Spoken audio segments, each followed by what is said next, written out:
Buen día, jóvenes. Hoy vamos a empezar con la última parte del tema de repaso de señales y sistemas. Hoy vamos a ver de acceso múltiple al medio para redes inalámbricas. Cuando nosotros tenemos redes inalámbricas, el comportamiento es un poco distinto. Y acá vamos a hablar en general de comunicación inalámbrica, tanto para redes inalámbricas, que es el mundo de los datos, como para comunicaciones móviles, que es el mundo de la voz. Es un poco diferente que para redes cableadas. En redes inalámbricas de banda ancha, que es la que utilizamos actualmente, hay diferentes tecnologías que usan diferentes métodos de acceso múltiple al medio. Solo se pueden comparar y combinar estas tecnologías comprendiendo correctamente cómo funcionan. ¿Qué tecnologías tenemos? Acceso múltiple por división de frecuencia, acceso múltiple por división de tiempo, ya similar a lo que teníamos anteriormente, y acceso múltiple por división de código, CDMA. Ya, cuando nosotros decimos acceso múltiple por división de tiempo, esa es la forma favorita de las redes inalámbricas, las redes de datos sin cables. ¿Ya? Entonces acá nosotros tenemos sin contienda, TDMA sin contienda significa sin competencia, y eso se logra turnando, dándole un turno a cada uno. Y tenemos con contienda, es decir, con competencia entre los posibles transmisores. Tenemos los alojas y los CDMAs, ya porque hay diferentes modelos. CDMA en su versión CDMA-CA es el favorito de lo que son las redes inalámbricas estándar. Otras marcas como Ubiquiti con su AirMax y MikroTik con su NB Strings utilizan protocolos derivados de TDMA. Acceso múltiple por división de código, CDMA. Ya acá tenemos que se utiliza a través de espectro ensanchado todo el canal todo el tiempo. Este método se utiliza para comunicaciones móviles, UMTS, ya por ejemplo la tercera generación HSPA. Sin embargo, a partir de las últimas versiones de Wi-Fi, Wi-Fi AC, cuando estamos hablando también de LTE para comunicaciones móviles, están convergiendo a una nueva forma de acceso que está basada en frecuencia, que se llama UFDMA, acceso múltiple por división de frecuencia ortogonal. Eso se verá en el respectivo capítulo. Bien, empezando con estas tecnologías clásicas de acceso al medio en red inalámbrica, tenemos algunas preguntas, ¿no? ¿Qué queremos hacer? ¿Conexiones punto a punto o canales de difusión? Si nosotros hacemos una conexión punto a punto, un radioenlace a larga distancia, tenemos suficiente con un TDMA, ¿ya? Porque ahí no va a haber colisión, no va a haber competencia. En cambio, si tenemos canales de multidifusión, donde va a haber muchos usuarios conectados en una red, ya sea con un access point centralizado, ya sea de forma de mesh o ad hoc, entonces ahí vamos a tener contienda. Ahí tenemos que utilizar CSMA. ¿Quién puede utilizar el medio cuando hay competencia por él? Eso me determina el método de acceso múltiple al medio. Protocolos que pertenecen a la capa de control, ¿no? A la capa de control de acceso al medio, a la capa MAC, que es una subcapa de la capa de enlace. Estos protocolos que controlan quién puede acceder al medio compartido están en la subcapa MAC. Hay dos grandes familias de métodos de acceso. Tenemos los métodos estáticos y los métodos dinámicos. TDMA y FDMA se pueden considerar métodos estáticos. ¿Por qué? Porque se define quién puede acceder y no cambia eso, ¿no? Hasta que se acaba ya todo el sistema de comunicaciones. En cambio, métodos dinámicos se adaptan. Si, por ejemplo, el canal es libre, le voy a quitar turnos o frecuencias al que no está transmitiendo y se los voy a dar al que necesita más recursos para poder transmitir, ¿ya? Entonces, esos son los métodos estáticos y dinámicos de acceso al medio. Acá tenemos los clásicos. Acá tenemos FDMA. Tenemos diferentes canales de frecuencia y se puede transmitir por todo el ancho de banda separado de los tres canales. Hay una pequeñísima solapamiento que se puede limpiar con un filtro paso alto. Acá tenemos TDMA, ¿ya? Lo que se hace es que hay un bit, ¿ya?, que define todo el entramado y en cada instante de tiempo se va subdividiendo ya a cada una de las estaciones según se utilicen, pero de forma estática. Significa que acá, si hay canales que no son ocupados, esos canales no van a poder acceder al medio, ¿no? No, o sea, van a ser desutilizados esos instantes de tiempo de recurso de la frecuencia. Ahora, la asignación estática se puede hacer, por ejemplo, asignación tradicional de un solo canal, FDM, en una troncal telefónica. Cuando nosotros dividimos el ancho de banda en n partes iguales, a cada usuario se le toca una parte que va a ser de 1 sobre n de ancho de banda, ¿no? Porque estamos dividiéndolo en partes iguales. No hay interferencia entre usuarios porque cada uno tiene una banda pequeñita que es privada. Pero puede haber algunos problemas acá. Si la cantidad fija de usuarios es pequeña, con carga de tráfico pesada, es sencillo y eficiente. Pero ¿qué pasa si el número de emisores es grande y variable? O sea, hay harta ráfaga de transmisión. Si hay menos de n usuarios, se desperdicia, ¿ya? Nosotros dividimos el canal en n frecuencias, en n bandas de frecuencia, perdón. Y si se conectan solamente n medios, entonces tenemos la mitad de las frecuencias desperdiciadas. Si hay más, alguno queda afuera, aunque algunos de los que transmiten apenas envían información. Ya, por ejemplo, esto pasa cuando se sobrevende el espectro, ¿no? Podemos vender el espectro a dos personas porque decimos el uno es estudiante, va a conectarse en la noche, y el otro es ama de casa y se va a conectar en horario de oficina. Ya, entonces, ahí si es que quieren conectarse los dos al mismo tiempo, va a quedar fuera. Por más que otro que, por ejemplo, estemos sobrevendiendo así a 2 por 1, por más que otra banda de frecuencias, sus dos ocupantes, no, ninguno esté queriendo conectarse, ¿no? Entonces, ahí se quedaría fuera si es que hay más de los n que se pueden conectar.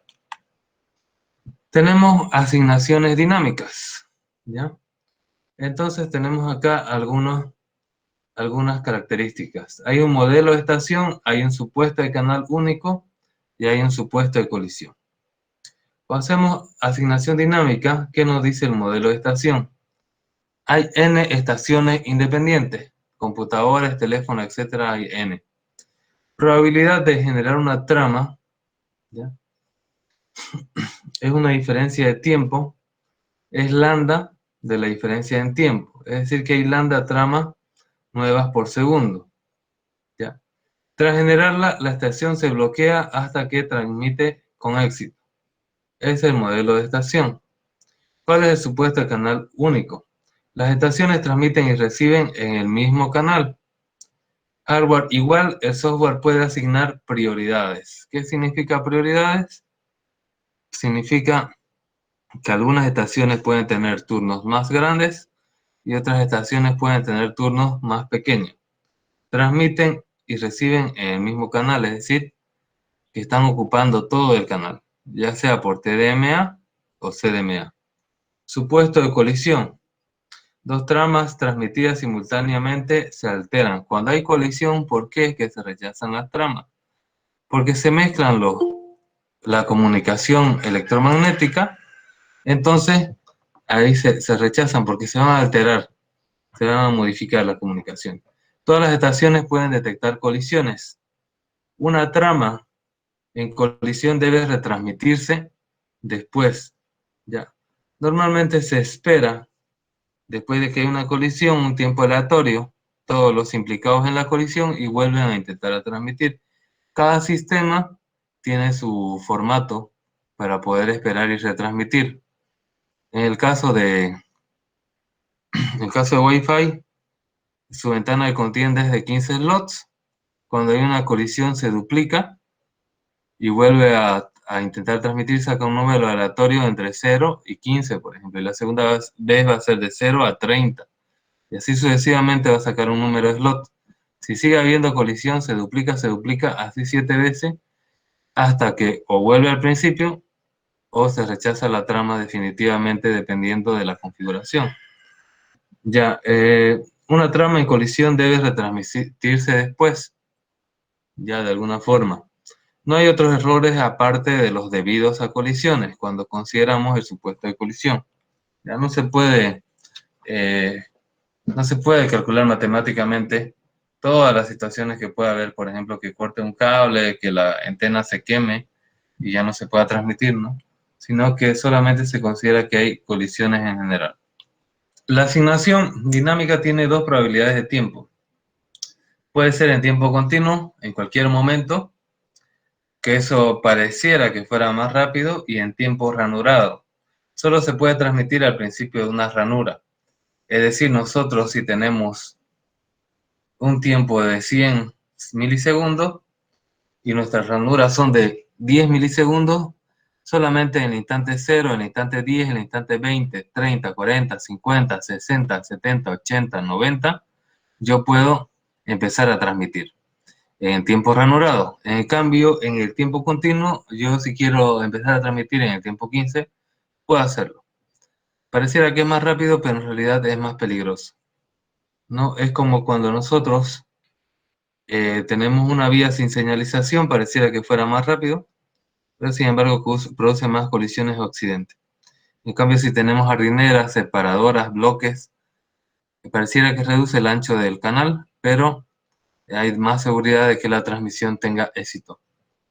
Ya, en la asignación de dinámica existe lo que es la detección de portadora. Significa que voy a escuchar yo si es que mi canal en banda portadora está libre o no. Hay dos probabilidades: con detección de portadora y sin detección de portadora. Con detección de portadora, las estaciones oyen el canal y saben si es que está libre antes de utilizarlo. Es como echar un vistazo a la autopista antes de meterse. Y sin detección de portadora, las estaciones simplemente transmiten, luego determinan si se ha transmitido con éxito o ha habido fracaso, ¿no? Entonces, cuando no hay detección de portadora, es como lanzarse, ¿no? Lanzarse al estrellato y puede convertirse en una estrella o puede acabar estrellado, ¿no? La colisión. Si hay nodos ocultos, la detección de portadora no sirve. Vamos a ver después el problema del nodo oculto y el problema del nodo expuesto. Son dos problemas que aquejan la comunicación inalámbrica. Bien, entonces vamos a empezar con los métodos propios de acceso múltiple al medio para red inalámbrica. Estos son derivados, no se olviden, de TDMA. Tenemos Aloha Puro. Fue propuesto en 1970 por la Universidad de Hawái para radiodifusión basada en tierra. ¿Qué significa basada en tierra? Que supone que la onda va a lanzarse rebotando por la tierra, ¿no? Es decir, para bandas de frecuencia bajas, para que llegue así. La idea básica, los usuarios transmiten cuando quieren enviar datos. Yo quiero transmitir y directamente lo hago y después veo si es que ha habido éxito o no. Habrá colisiones, obviamente, porque no hay un control ni siquiera de turno, ni siquiera de ranuras, peor, no de éxito de la transmisión. La retroalimentación de la difusión, un emisor siempre sabe si la trama ha sido destruida escuchando. Ya, es decir, va a haber un ACK o no va a haber nada. En la red LAN, la retroalimentación es inmediata prácticamente y en satélite tarda alrededor de 270 milisegundos. Si no es posible escuchar al transmitir, se puede pedir confirmación, ¿no? Es decir, si es que yo no puedo escuchar todo el tiempo el canal, puedo pedir un ACK, un Acknowledgement. Si la trama fue destruida, el emisor espera un tiempo aleatorio y la reenvía, ¿ya? Eso pasa si la trama está destruida. La velocidad se maximizará con tramas de tamaño uniforme. Si las tramas tienen el mismo tamaño, va a ser más rápido. Es como si nosotros tenemos los autos, por ejemplo, acá en Santa Cruz, el tráfico es bastante ineficiente, siendo que es menor al de Madrid, porque tenemos todo tipo de vehículos, ¿no? Tenemos en la ciudad gente que anda con unas camionetas doble cabina, tenemos jeeps, tenemos mototaxis, tenemos toritos, y eso hace que sea ineficiente. En Europa, por ejemplo, la mayoría tiene autos que son pequeños, tipo Suzuki Alto o tipo el Quantum, ese que ha desarrollado la empresa cochabambina, es decir, Smart le llaman a esos autos. Son pequeñitos. Y es más eficiente el tráfico, por más que haya más cantidad de vehículos, porque son de tamaños relativamente uniformes. Lo mismo pasa en cualquier sistema de transporte que habrán visto ustedes en investigación operativa, y lo mismo pasa acá en redes. Si tenemos tamaños de paquetes similares, pues es más óptima la transmisión. Acá tenemos un ejemplo de aloja puro. Lo malo es que si hay solo un bit de solapamiento, ya se pierden ambas tramas. Solo hay una probabilidad de 18% de uso de canal. Acá tenemos diferentes transmisores, A, B, C, D, E, y en los instantes de tiempo. Fíjense, el E, en este instante transmite bien, pero por ejemplo acá el C y el D, por esta partecita, están teniendo colisión. Y fíjense, el A también colisiona con el C. Un desastre, ¿no? Y también colisiona con el D, la. Y el D va a colisionar con el B. Y el B va a colisionar un poquito por un bit con el A. Y va a colisionar el D con el E por la mitad de la trama. C transmite con éxito, E otra vez con éxito, D con éxito, E con éxito, D con éxito, y inmediatamente transmite C con éxito. Entonces, fíjense acá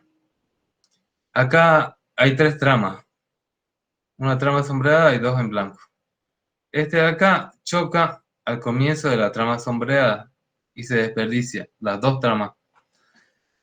Como la trama va a transmitir hasta un tiempo t, ¿no? De t sub 0 más t hasta t sub 0 más 2t, esta va a chocar al final de la trama y las dos se van a eliminar porque van a colisionar. ¿Ya? Entonces eso es lo malo de la aloja puro, porque al no haber ranuras de tiempo, ellos se pueden colisionar por solo un bit, por solo un milisegundo. Ya, entonces hay una mejora que se llama aloja ranurado. Lo propuso Robert en 1972. Se divide el canal en intervalos discretos, ya, es decir, se determina en qué instante de tiempo se puede empezar a transmitir y no. Cada uno corresponde a una trama. Hay que recordar el tamaño de la trama. Hay que acordar el tamaño de la trama entre transmisión y recepción, es decir, se ha puesto de acuerdo tanto el emisor como el receptor a qué tamaño se va a transmitir. Se necesita sincronización. Eso se hace a través de un reloj de sincronización. Puede que cada una de las estaciones tengan horas distintas, entonces hay un servidor de tiempo, un NTP, de la red que determina en qué instante de tiempo se va a poder transmitir. Una estación emitirá el comienzo de cada uno de los intervalos que se puede transmitir.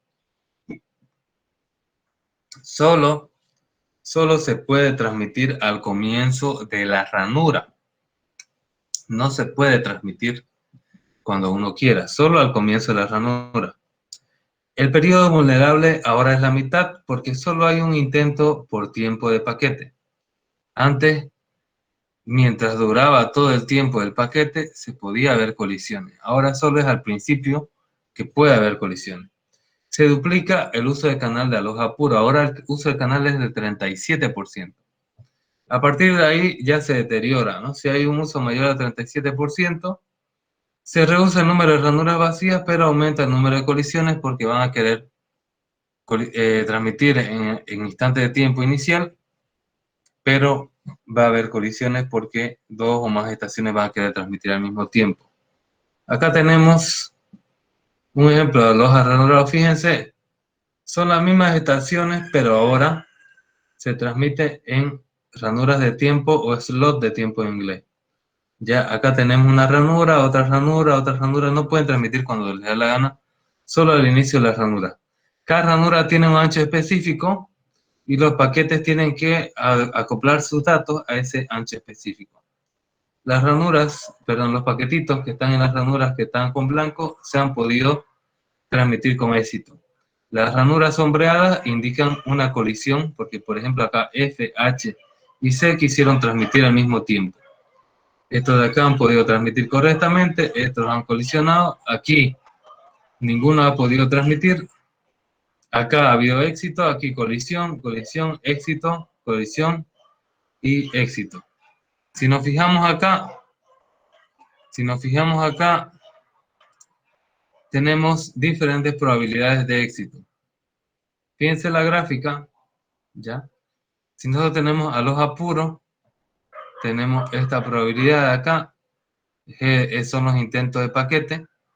Dice que acá la velocidad real de soporte, esta S, va a ser igual a los intentos por E elevado a la menos 2E.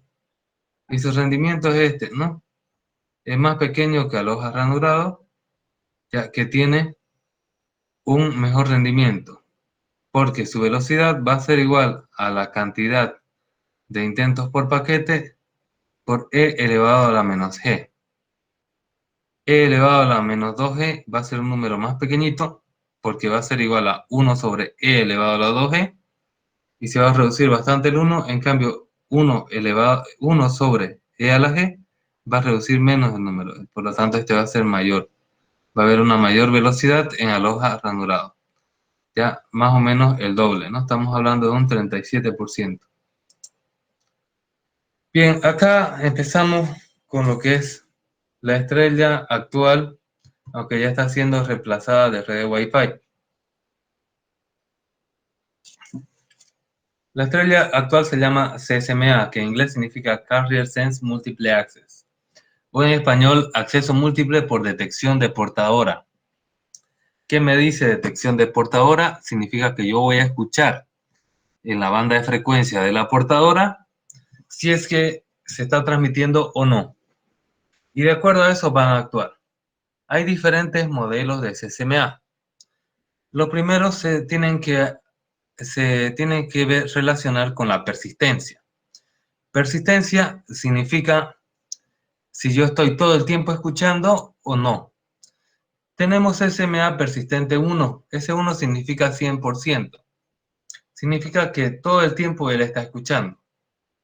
Ese SMA persistente, antes de transmitir, la estación escucha el canal. Si está ocupado, espera hasta que quede libre, y si está inactivo, transmite una trama. Es decir, cuando un canal está inactivo, significa que no hay nadie transmitiendo. Si hay colisión, espera un tiempo aleatorio y comienza de nuevo el proceso de escucha. Se transmite con una probabilidad 100% con canal inactivo. Es decir, si no hay otro transmitiendo, su probabilidad de éxito es el 100%. Si está ocupado, obviamente su probabilidad es 0%. Problema: una estación puede no detectar que hay otra que ya ha comenzado a transmitir por la dependencia del retardo de propagación. Aún así, es mejor que a los apuros. El problema de SMA persistente 1 es que puede ser que no detecte una estación que está fuera de su alcance de su radiofrecuencia. Por ejemplo, está más alejada, pero sin embargo afecte con su transmisión. Eso se llama un nodo oculto, ¿ya? Entonces, ese problema, aparte que tiene otro problema de retardo de la propagación, puede que yo transmita y hasta 10 segundos después el otro no se entere que estoy transmitiendo, entonces empieza a transmitir y ya cuando se da cuenta ya es demasiado tarde y produce la colisión. Tenemos otro modelo que se llama CCNA no persistente. Si está inactivo el canal, la estación transmite. Si está ocupado, no escucha todo el tiempo, sino que espera un tiempo aleatorio y repite el algoritmo de escucha. Es decir, cada cierto tiempo aleatorio va a ir escuchando. Usa mejor el canal, pero hay mayores retardos, ¿no? Hay mayores retardos. Tenemos SMA persistente P, otro modelo, es para canales ranurados. Si está inactivo, transmite con una probabilidad P, ¿ya? Una probabilidad P cualquiera, dependiendo cómo se lo haya configurado. Y espera hasta la siguiente ranura con una probabilidad Q. Q es igual a 1 menos P. Significa que, por ejemplo, si yo he configurado CCMA persistente al 50%, la probabilidad de que transmite si el canal está inactivo es del 50%. ¿Por qué? Porque cuando está esperando, su probabilidad de esperar es del 50%. ¿Qué significa eso? Que yo voy a escuchar cada 2 bits, porque de 2 bits voy a escuchar en un determinado bit. De 2 bits voy a escuchar en uno. Eso es el 50%. Por lo tanto, el bit que no estoy escuchando me puede producir un error. Ya, ese es el ejemplo más fácil de entender con una CCMA persistente del 50%. Pero también podría ser, por ejemplo, un persistente de un 75%, significa que de 4 bits yo uno voy a escuchar. Entonces, ¿cuál es mi probabilidad de la ranura? Va a ser 1 menos P, va a ser del 25%. En la siguiente ranura se repite hasta que se haya transmitido o hasta que haya otra estación, hasta que otra estación transmita. En este último caso se espera un tiempo aleatorio como si hubiera colisión. Si está ocupado el canal, se espera hasta la siguiente ranura. Acá tenemos alguna comparativa. Al ojo apuro, su probabilidad es la más baja, ya su velocidad es más baja. Al ojo ranurado es un poco mejor. CCMA persistente 1 que está escuchando todo el tiempo es mejor.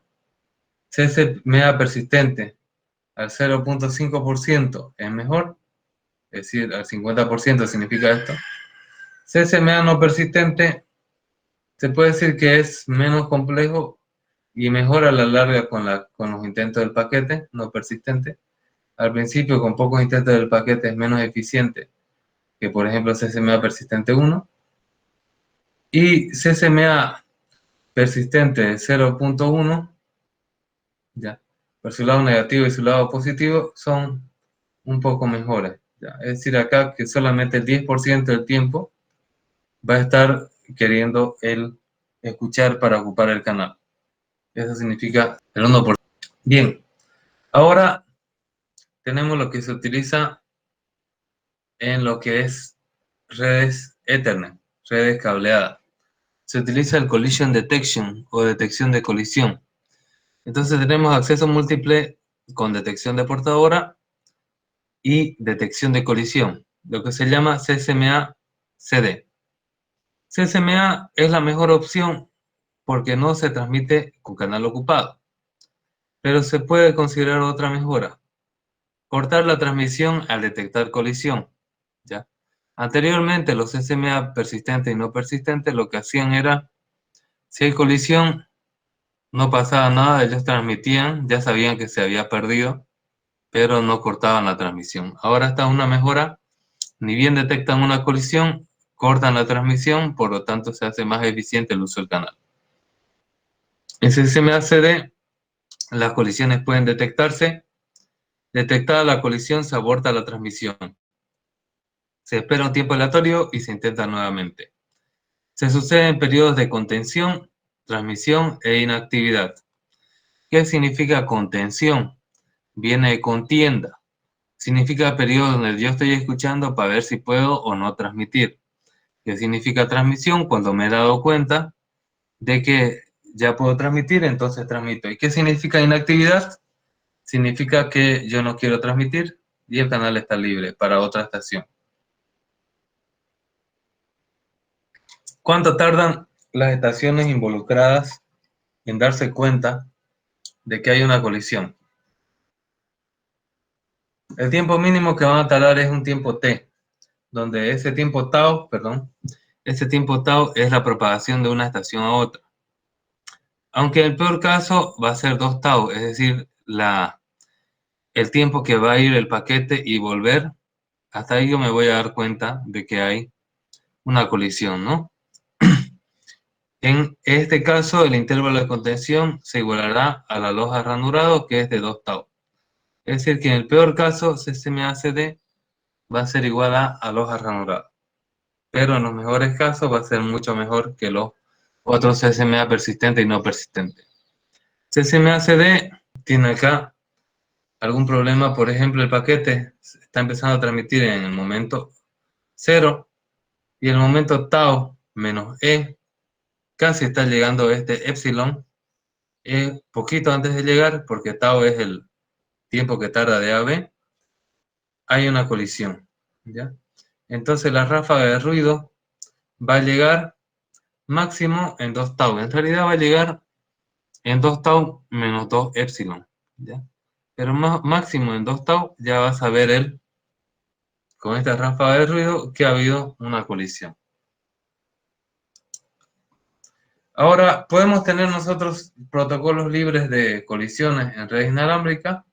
Se puede tener protocolos TDMA puros de turnos, pero son bastante ineficientes, porque si un determinado turno al que le toca transmitir no tiene nada que transmitir, entonces se pierde, ¿no?, la comunicación, no hay nada que transmitir. Ya, estos protocolos libres de colisiones, el modo básico es el mapa de bits, es decir, tenemos diferentes bits, y acá en cada ranura decimos si la estación va a transmitir o no. Acá la estación 1 y la estación 5 dicen la ranura de contención que quiere transmitir, entonces transmite la estación 1 y la estación 5. Acá, por ejemplo, hay 8 ranuras de contención y la estación 1, 3 y 7 han dicho que quiere transmitir, entonces las tramas son de la estación 1, 3 y 7. Las otras estaciones que no han puesto el bit respectivo en la ranura de contención en 1 no van a tener transmisión. Y así sucesivamente acá 2, por ejemplo. Cada periodo de contención consiste de n ranuras porque son n estaciones. Si la estación J quiere transmitir, tiene que poner el bit 1, la ranura J. Pasadas n ranuras, todos saben qué estaciones quieren transmitir. Pasadas estas 8 ranuras, sabemos que la estación 1, 3 y 7 son las que quieren transmitir. Se transmite en orden numérico, primero la 1, después la 3, después la 7. Todos están de acuerdo y nunca hay colisiones. Inconvenientes, los números bajos son desfavorecidos, ¿no? Ya los números pequeñitos van a ser desfavorecidos y los números altos son privilegiados porque van a tener más instantes de tiempo para transmitir. Si hay sobrecarga de un bit por estación, lo que es inviable a escalar a redes de miles de estaciones. ¿Qué significa esto? Acá este modelo está muy bien, son 8 estaciones y yo tengo una sobrecarga máximo de 8 bits. ¿Qué pasa si yo tengo 1000 estaciones? Voy a sobrecargar el canal con 1000 bits. Si tengo 2000 estaciones con 2000 bits, ¿no? Entonces no es escalable para redes grandes porque tengo cada instante de contención antes de transmitir, tengo yo que setear la cantidad enésima de bits. Y si son muchísimas redes, va a ser ineficiente. Puede ser más grande que la cantidad de paquetes que quieran transmitirse, esa cantidad de bits de contienda. En red inalámbrica, antes de comenzar una transmisión, una estación necesita saber si hay actividad o no hay alrededor del receptor. CCMA indica si hay actividad alrededor de la estación que está detectando la portadora, ¿ya? Sin embargo, se tiene el problema del nodo oculto o estación oculta y del nodo expuesto o estación expuesta. Aquí están los dos problemas, lo voy a explicar, ¿ya? Este de acá es nodo oculto.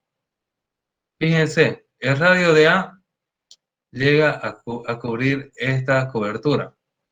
El radio de C llega a cubrir esta cobertura, ¿ya?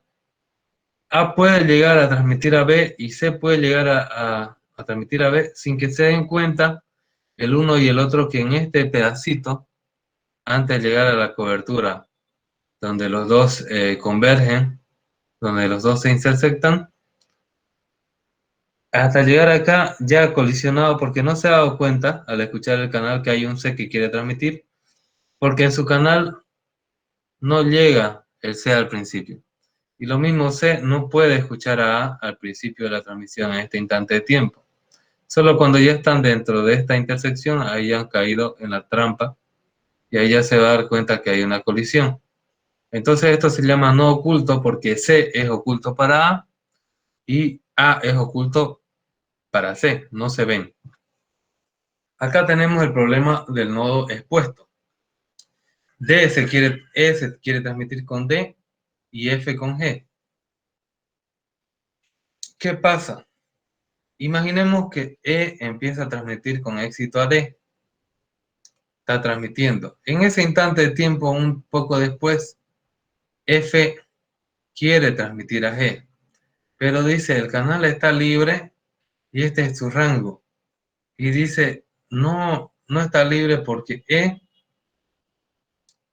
fíjense, está transmitiendo. Pero él no quiere transmitir a E, quiere transmitir a G, pero no importa. El canal le va a decir CSMA, le va a decir el canal está ocupado. Entonces no va a poder transmitir a G por más que sea que entre ellos no haya ningún problema.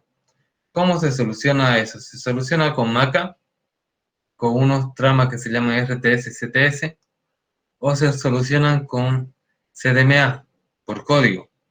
Es decir, yo le digo acá, voy a transmitir con el código 07, voy a transmitir acá con el 08, acá hay unos paquetes que me llegan con 07, pero yo estoy en una comunicación 08, así que los descarto, y solo escucho 08, y acá me llega una comunicación 08, pero yo estoy transmitiendo una comunicación 07, entonces lo descarto. Ya, entonces este es el problema del nodo expuesto, que pasa en CSMA, que por más que yo no quiera involucrarme en una transmisión ya existente, si está en mi rango, no me va a dejar transmitir. Acá tenemos las soluciones. La primera es Maca, acceso múltiple con prevención de colisiones o collision avoidance. Por eso es que ustedes habrán escuchado CSMA CA, ¿no? Para redes inalámbricas. Uno de los primeros protocolos para LAN inalámbricas. A envía una trama a B. A quiere enviar una trama a B. A envía una trama RTS, request to send o solicitud de envío a B, que es de unos 20 o 30 bytes, una trama corta dependiendo del estándar. Contiene la longitud de la información a transmitir. B contesta con una trama CTS, que significa clear to send o libre para el envío, a A, que es de unos 14 a 20 bytes. También contiene la longitud de la información a transmitir y A comienza a transmitir. Fíjense qué soluciona eso. Acá tenemos C, que es oculto para D. Ya, acá tenemos diferentes estaciones y A quiere transmitir a B y envía una RTS. Con este RTS se enteran B, que es el receptor, se entera E y F, que no están involucrados en la transmisión, pero saben que va a haber una comunicación entre A y B. B le envía un CTS a A, que significa estoy libre, nadie me quiere transmitir. Entonces acá se enteran de E, que ya se había enterado, escucha, y se entera el propio A, que quiere ser el transmisor. Por lo tanto, evito el nodo oculto. Por ejemplo, por más que C y D no se conozcan entre ellos, ya saben que va a haber una transmisión entre A y B. También evito el nodo expuesto porque saben entre quiénes va a haber la transmisión, por si ellos quisieran, por ejemplo, transmitirse.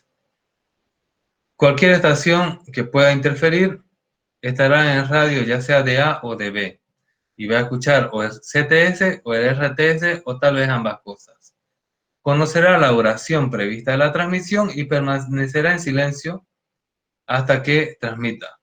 Sin embargo, aún así puede haber colisiones. ¿Cómo? Cuando justo coincidan los instantes de tiempo, ¿ya?, de estas tramas, ahí puede haber colisiones. Acá tenemos algún resumen, ¿ya?, de lo visto para lo que es redes inalámbricas de datos. Tenemos FDM, que tenemos frecuencias dedicadas para cada estación. WDM, que es un esquema dinámico FDM basado en longitud de onda para fibra. Aloha puro, transmisión asíncrona en cualquier momento. Aloha ranurado, transmisión aleatoria en ranuras de tiempo bien definidas.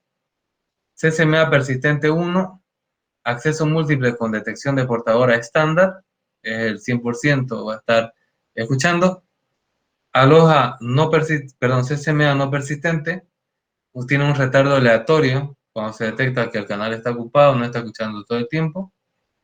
CCMA persistente P escucha con una probabilidad de persistencia de P de escuchar el canal.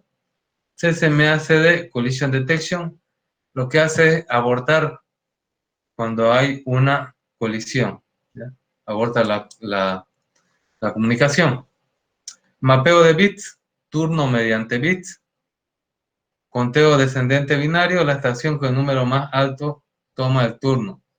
Por eso es que en el mapeo de bits los turnos privilegiados son los altos.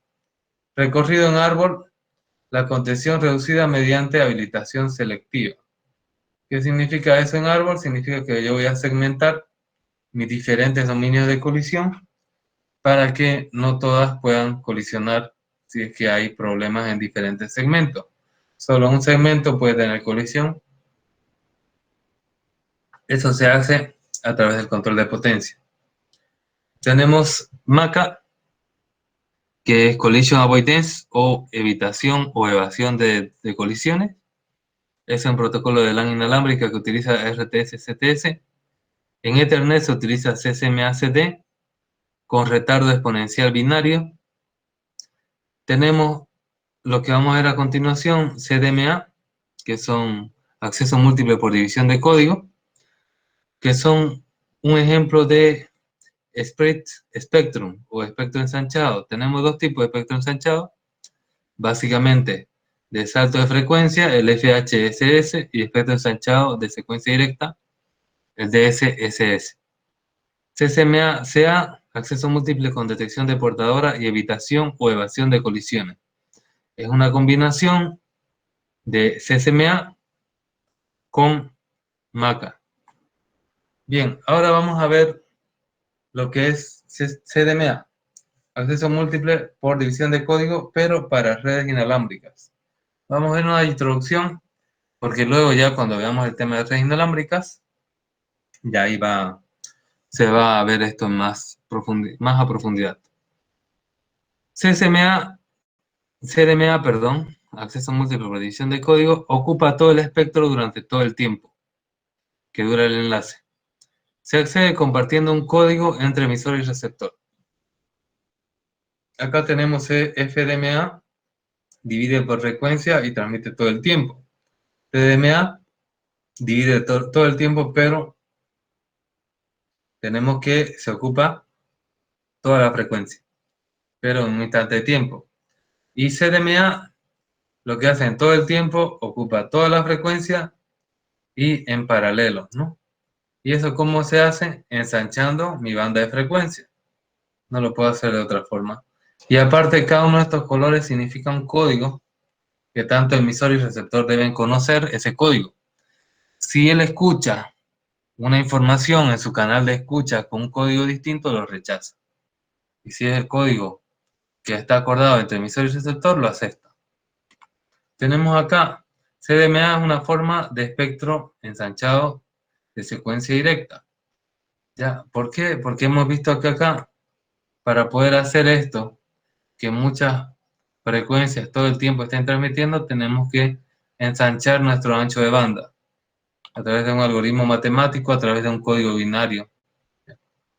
Hay tres elementos claves o comunicaciones cuando hay espectro ensanchado. La señal ocupa un ancho de banda mayor que la información para proporcionar inmunidad de interferencia. Si yo transmito un bit, voy a ocupar 11, 7 o 10 bits.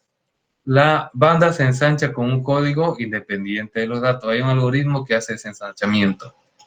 El receptor está sincronizado en el código para recuperar los datos. Él sabe cómo hacer el proceso inverso. Usando códigos diferentes y recepción síncrona, muchos usuarios pueden ocupar la misma banda al mismo tiempo, ¿no? Usando códigos diferentes y recepción síncrona, se puede ocupar la misma banda en el mismo instante de tiempo. Para proteger la señal, el código es pseudo-aleatorio. ¿Qué significa pseudo-aleatorio? Parece aleatorio mediante un algoritmo, pero en realidad es un código determinista y conocido en recepción. También se produce un pseudo-noise o un pseudo-ruido. Pero ese ruido también se puede determinar con el código pseudo aleatorio. ¿Por qué no puede ser totalmente aleatorio el código? Porque si no, no se entenderían emisor y receptor. ¿Y por qué no es un código determinista?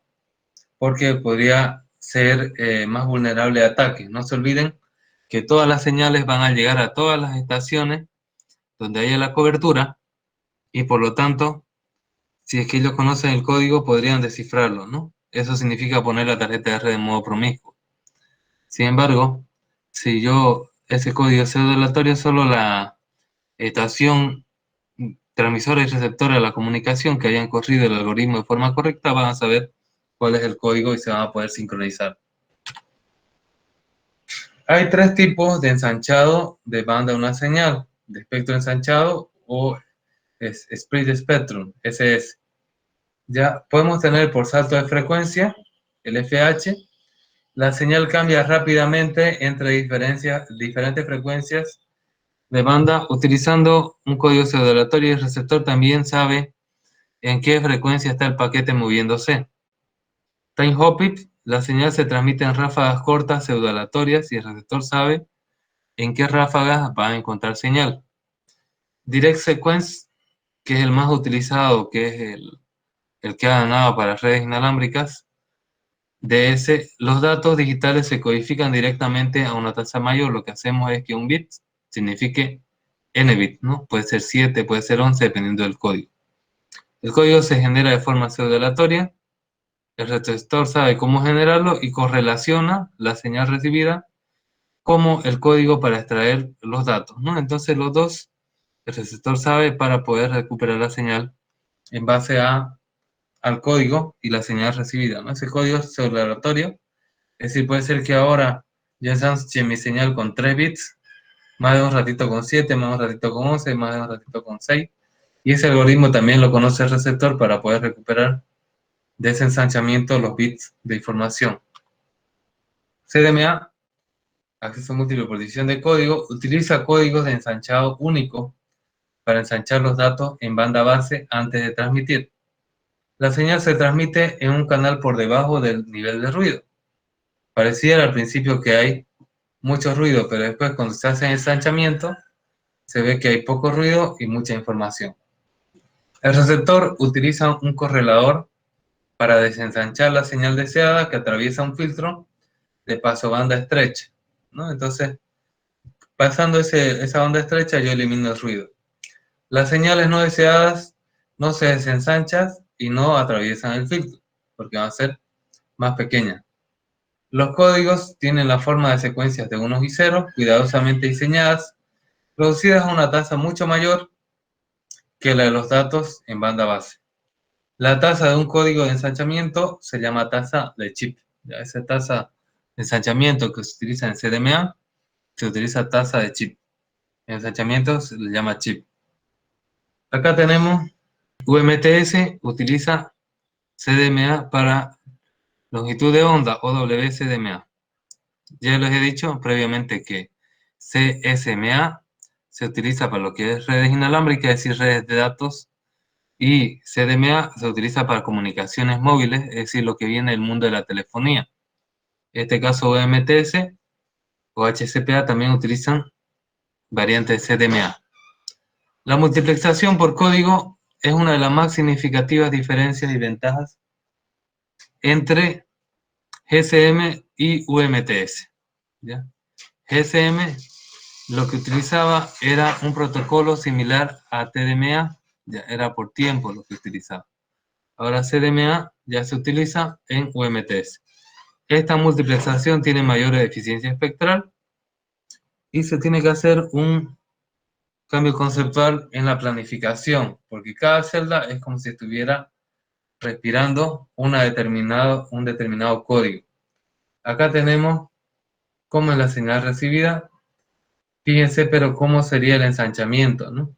El ensanchamiento hace que el nivel de ruido suba y la señal se expanda. Esto lo hace que sea más fuerte el ruido y cuando se hace la correlación llega otra vez a la señal original y el ruido se elimina con un filtro paso banda estrecha del nivel de ruido para abajo, ¿no? Entonces todo el ruido se va a eliminar.